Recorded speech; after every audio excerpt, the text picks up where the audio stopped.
Đã bao giờ bạn rất muốn đến một nơi bởi vì nơi ấy rất đẹp.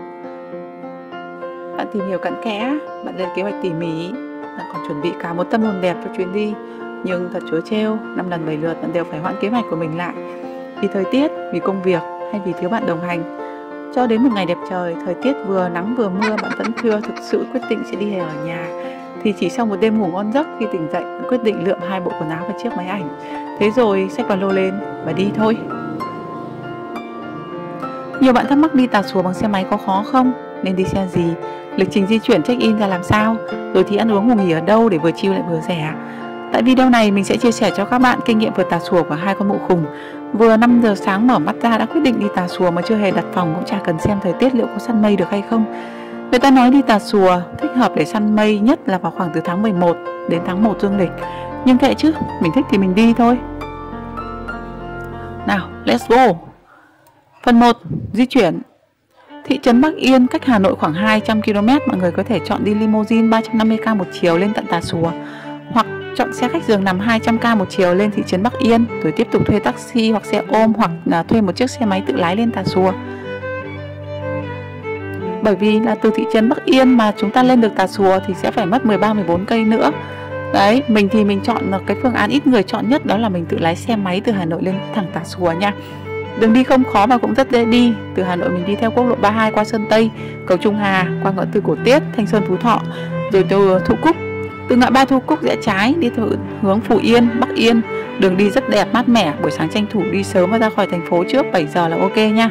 Sẽ vớt gặp phải các bác áo vàng nữa nè. Trên đường đi qua huyện Phúc Thọ gần Sơn Tây, mình ghé vào đây ăn ngô luộc buổi sáng cũng rất là ngon nữa nè. Được cái sáng sớm đi từ nhà, trời rất chiều lòng người, thời tiết mát mẻ, không nắng không mưa, có một chút chill chill nhẹ. Những tưởng hôm nay được ông bà tổ tiên phù hộ cho một chuyến đi mát rượi, nhưng không nha. Tới Thanh Sơn thì gặp trời mưa tầm mưa tã. Mình đã phải trú mưa hơn 1 tiếng mới đi được.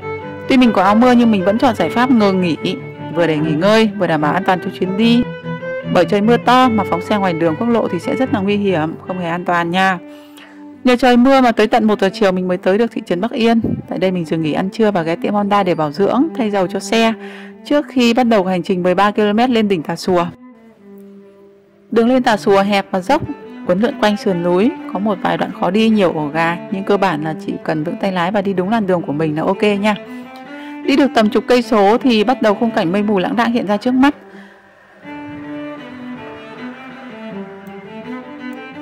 Tự dưng mắt kính thì mờ đi, tai thì ù ẹc ẹc do thay đổi áp suất và độ cao trên núi.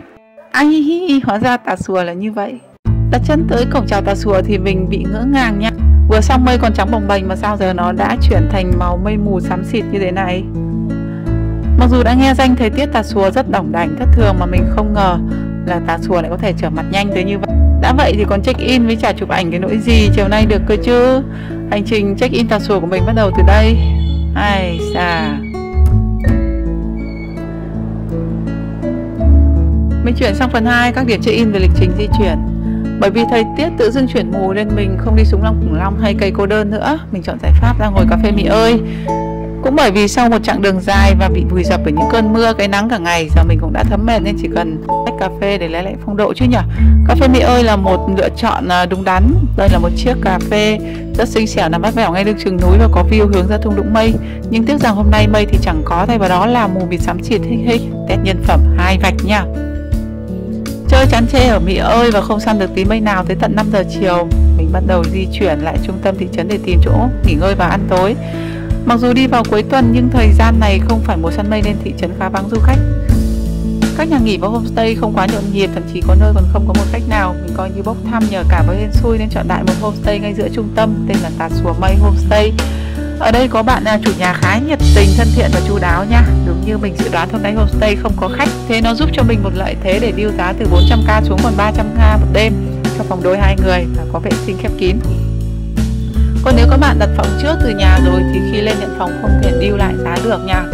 Tất nhiên chiêu này chỉ nên áp dụng vào mùa vắng khách thôi nha. Khác với homestay khác thì khi các bạn ở những căn bungalow tầm giá 700-800 thậm chí hơn 1 triệu thì mới có nhà vệ sinh riêng. Còn lại đa phần là vệ sinh chung. Mình cảm thấy điều này hơi bất tiện. Nhưng ở homestay này thì Tất cả các phòng lớn nhỏ đều có vệ sinh riêng nha. Đây là có thể coi là một điểm cộng của homestay này. Mình đã có một video review rất kỹ về homestay này và cả số điện thoại để các bạn tham khảo nếu cần. Link video homestay mình đã để bên dưới nha. Sau khi nhận phòng tắm rửa sạch sẽ xong xuôi, nhìn ra ban công lại thấy trời quang mây tạnh, có chút ánh hoàng hôn cuối ngày và mình tự dưng cảm thấy phấn chấn và tràn trề hy vọng vào một ngày mai tươi sáng. Trong khi con em của mình tinh nghịch nó đang mải mê hái đào ở trên kia kìa. Ở trên Tà Xùa họ bảo không trồng được gì, chỉ có mỗi đào thôi. Đào Tà Xùa khác với đào Mộc Châu nha, giòn, thơm, chua, hơi chua nha. Mình xin phép chủ homestay hái mấy quả mà con em mình nó bứt như chưa từng được hái đào bao giờ đây này. Bữa tối mình đặt cơm tại homestay luôn, do mình ăn chay nên nhờ bếp nấu cho mấy món chay đơn giản với đậu phụ và rau cải mèo. Rau cải mèo trên núi là đắng hơn rau cải mèo ở dưới Hà Nội nha các bạn. Bạn nào mà không ăn được đắng thì cần phải cân nhắc cho kỹ trước khi order món này nha. Ngày thứ hai tại Tà Xùa, mình thức dậy từ 5 giờ sáng háo hức mở cửa sổ ra xem trời quang hay mù. Thì trời quang nha, xa kia là phía mặt trời mọc. Cũng có tí hớn hở le lói trong lòng. Buổi ba đánh răng rửa mặt và đi săn mây ở Sống Lưng Khủng Long, nơi cách homestay chừng 12 km. Dọc đường đi phong cảnh núi non hùng vĩ với cả những đám mây trắng lượn lờ trên nền trời khiến mình cảm thấy tràn trề hy vọng về một biển mây trắng xóa đang đợi mình tới check in. Nhưng không như là mơ. Tới nơi gửi xe rồi bị vây quanh bởi một tá các anh xe ôm mời chở mình xuống dưới Sống Lưng Khủng Long với giá là 30.000 đồng một lượt một người. Mình tính đi rồi nhưng mà khi ngồi lên xe và lao mình sợ muốn rớt tim ra, nên là mình xin anh xe ôm hãy thả mình xuống để cho mình đi bộ cho lành. Tính ra thì cái quãng đường đi bộ này cũng chỉ khoảng hơn 1 cây thôi. Nếu như mà bạn nào chân khỏe và muốn thưởng thức cảnh đẹp nhiều hơn thì mình có thể đi bộ ra nha. Còn nếu như mà bạn nào không muốn đi bộ, các bạn muốn thử cảm giác mạnh đi sau lưng các anh xe ôm thì các bạn có thể đi xe ôm với giá 30.000 đồng một lượt nha. Cực kỳ là cảm giác mạnh luôn đấy. Ra tới Sống Lưng Khủng Long thì trời trong vắt, nắng chói chang và tất nhiên là không có những đám mây bồng bềnh ngang mặt như mình tưởng. Nhưng vẫn phải thừa nhận là Sống Lưng Khủng Long khá đẹp nha, nắng chói chang, càng nắng lại càng đẹp. Mình chơi check in ở đây khoảng 1 tiếng thì quay lên, vẫn bằng phương pháp đi bộ nha. Đến tới đây mình dừng nghỉ uống nước và ăn sáng bằng một đĩa xôi và một xiên thịt. Thử hỏi đời mấy khi được ăn một bữa sáng ở một nơi có phong cảnh như thế này phải không? Chill hết mức luôn nha. Tạm biệt Sống Lưng Khủng Long, mình quay trở về homestay lúc 9 giờ sáng, thu dọn hành trang và trang phẩm để tiếp tục di chuyển tới cây cô đơn và mỏ cá heo. Các bạn lưu ý là mình ở trung tâm thị trấn, nên khi đi Sống Lưng Khủng Long thì đi 12 km để hướng sâu vào bên trong. Còn khi quay trở lại trả phòng xong, đi cây cô đơn và mỏ cá heo thì lại là đi ngược xuống núi 14 km nữa. Nên là mình dọn đồ xong và check out luôn. Và để đến khi về mình khỏi phải quay lại trả phòng nữa thì nó sẽ mất một khoảng thời gian và một quãng đường để vòng đi vòng lại. Đó, thì đường đi cây cô đơn chúng mình đi theo Google Maps là tới mỏm cá heo, ngay gần cây cô đơn nằm ở bên đường và rất dễ nhận ra. Trên dọc đường đi có một lưu ý nhỏ đối với các đoạn đường này, đó là hầu như suốt quãng đường chỉ toàn là dốc, nên là các bạn cần kiểm tra phanh xe thật kỹ trước khi đi, sử dụng phanh rất là nhiều nha. Còn khi về thì ngược lại, lên dốc liên tục. Đường đi về cảnh quan trên đường tới cây cô đơn rất là đẹp, mà nắng quá. Chơi nắng ở Sống Lưng Khủng Long cũng đã thấm mệt nên mình không dừng lại check in. Tới được chỗ cây cô đơn thì chill hết sức. Đấy, các bạn nhìn đi. Lúc mình ra tới đây thì cả khu này không một bóng người nên là mặc sức check in các kiểu.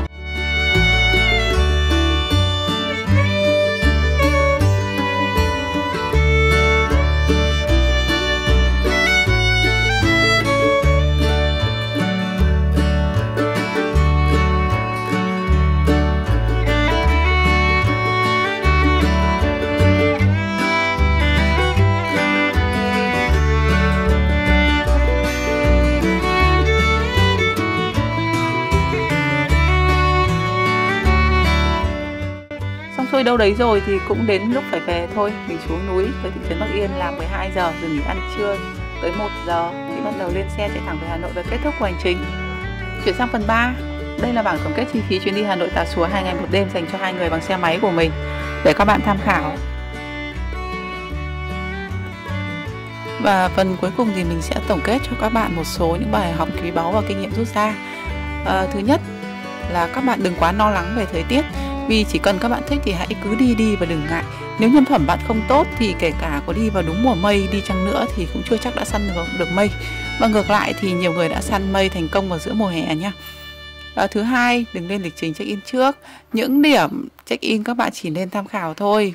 Và lịch trình thì cũng chỉ là tương đối, bởi đi được hay không thì còn phải tùy thuộc vào độ đòng đảnh của thời tiết nha. Thứ ba, nên có phương án check-in dự phòng nếu gặp phải thời tiết chỉ toàn mù nha. Ví dụ như ghé cà phê Mì ơi, Thảo hay Đỉnh Gió cà phê cũng được.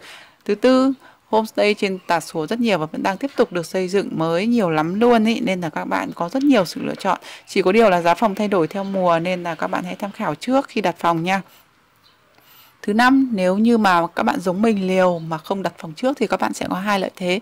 Một là nếu khả năng nhiều mây thì hãy mạnh tay chi cho một căn homestay view đẹp để check in ngay. Còn nếu trời mù hoặc quang mây thì không cần căn view đẹp đâu, chỉ cần một homestay mà deal được giá tốt là ok nha. Thứ sáu, đi Tà Xùa bằng xe máy không khó. Khó là các bạn hãy làm chủ được tốc độ của mình và kiểm tra xe thật kỹ trước khi đi nha. Rồi, cuối cùng thì chúc các bạn có một chuyến đi an toàn và săn mây thành công. Và nhớ ủng hộ kênh Bà Già Đi Phượt bằng cách bấm like video này và subscribe kênh Bà Già Đi Phượt nha. Xin cảm ơn các bạn rất nhiều. Xin chào và hẹn gặp lại.